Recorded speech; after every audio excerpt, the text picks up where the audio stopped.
Kwame, let's begin with you. Looking at the sheer size of the budget, we have 1.8 trillion shillings, and we have to raise about 1.2 in terms of revenues, and the rest are coming either from loans, domestic borrowing, or grants.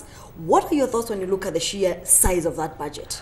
Oh, well, I think it's impressive, but the increment relative to last year is not as much. I mean, it's just about another, I think about 9 or 10%. But when you look at, I think the fact that right up to we are at the tail end of this financial year, which ends at the end of this month, and we've raised just about 800 billion when we expected about 80–90% of what we expected, and similarly. The target was $1 trillion. So right now it's up by another 200 billion. There may be a problem, especially if fundamentals remain as they are. I mean, tourism is a bit in trouble. So I think the faith that we have is that let's hope that the growth targets are actually reached. Because if the growth targets are not reached, then the possibility of taking up all that money in terms of revenues would be really difficult.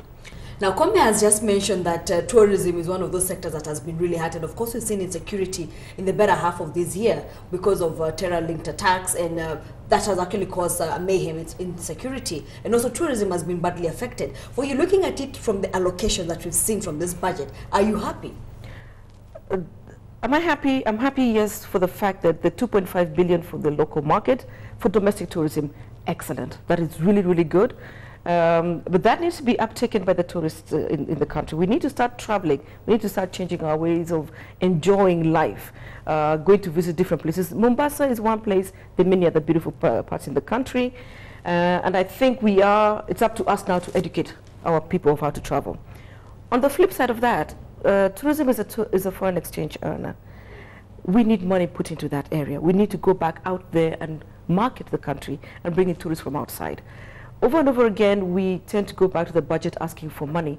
And maybe we need to look at this in a different way and say, if tourism is bringing in, maybe last year, 97 billion shillings, why not give a percentage of whatever they bring in to their marketing kitty? If we bring in 97 billion, and you give us 10% of that, that is 9.7 billion shillings, I promise you, within a year, we'll give you double the figure. And that is really a stimulus package to the government. We're taking it back now to the government. Allow us to use what we bring into you. How does the destination compare to such as South Africa, to Nigeria, to Egypt? On marketing, let me take South Africa. South Africa gives, what, 9% GDP. We give 12.5%.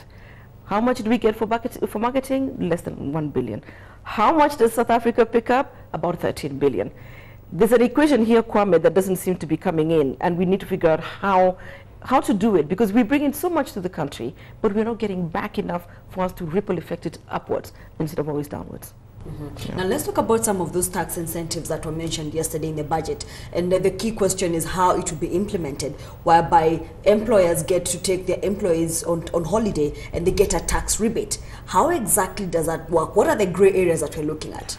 I think the first one that comes about is as a way of incentivizing travel. It's okay, but I think the mechanics of it still require some clarifications. For instance, and the first one is basically I work for a non-profit institution, so most of the taxes that we actually collect are based on income taxes. So we don't pay taxes because we are non-profit and we do not carry profit. And yet we actually have 2 major retreats at the beginning of the year and at the end of the year, which we all travel together with our board and it's a useful way of sparring tourism. I'm wondering whether we would qualify because we don't pay taxes. So I don't know how to do that. So that's the first.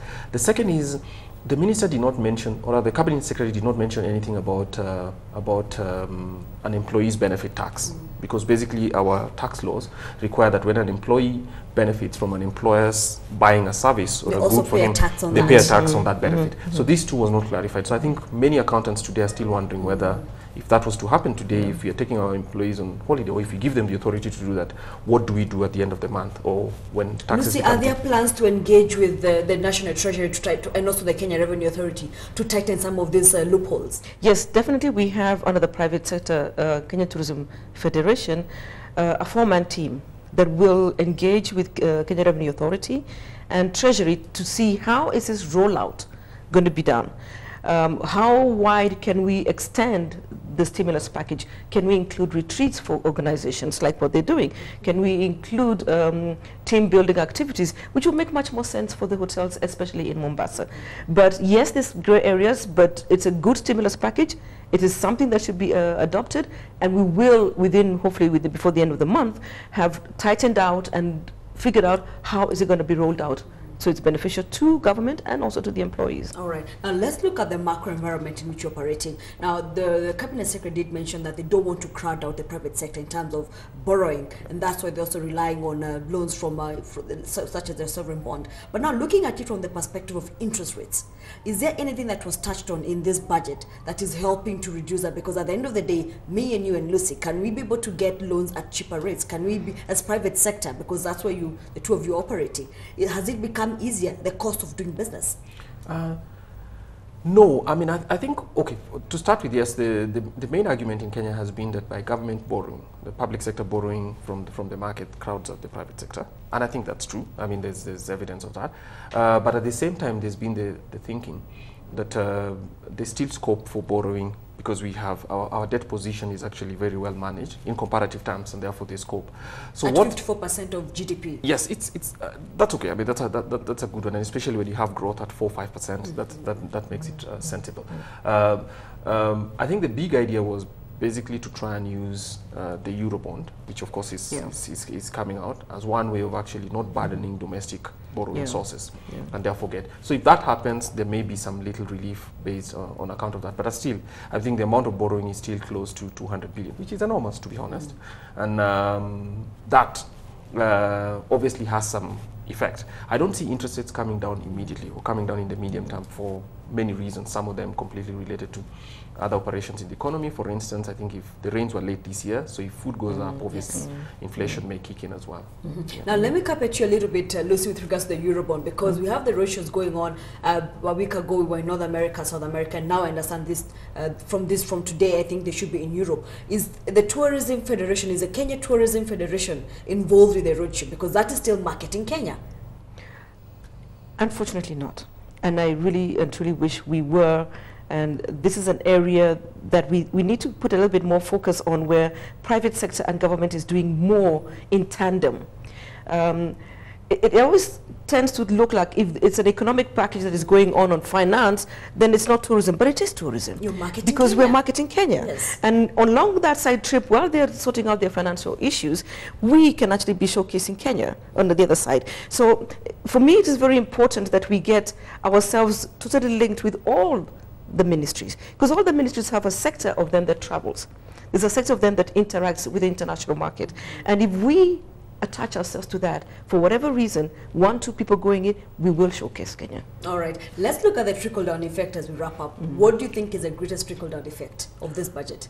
Well, I think the greatest trickle-down effect would probably be in, okay, not immediate, but I think one of those would be in construction of roads. Especially it was one of the big winners. It was one of the big winners because that's an yes. enabler of businesses. It's an enabler of even for the government to provide public services. I think that's a good one. The other trickle-down effect is basically going big again. I mean, last year, the president, of course, through the president's initiative, we had the expansion of maternal and child. And actually, it's gone big this time again by roping in counties to go with that. So obviously, it's sustained. And I think that's the most important thing about sustaining that. You're protecting the lives of mothers and you're protecting the lives of children. That's good. And the other, of course, was education. Basically, trying to build our human capital over time. That works into better businesses, that works into better workers for people who are in business. All those are definitely tops. For you, Lucy? Security.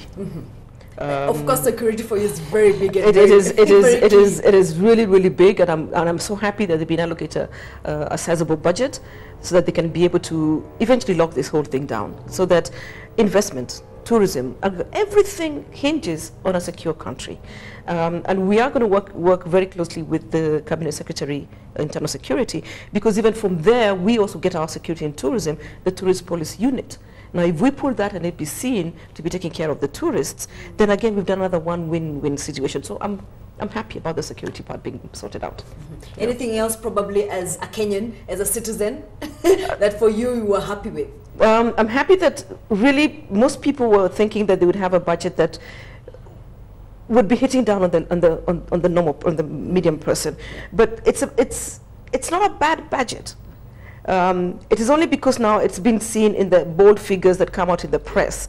But once it is actually brought down to bite size, it will trickle down properly. And I think Kwame would agree with that. And the numbers will be more palatable. They will be more palatable.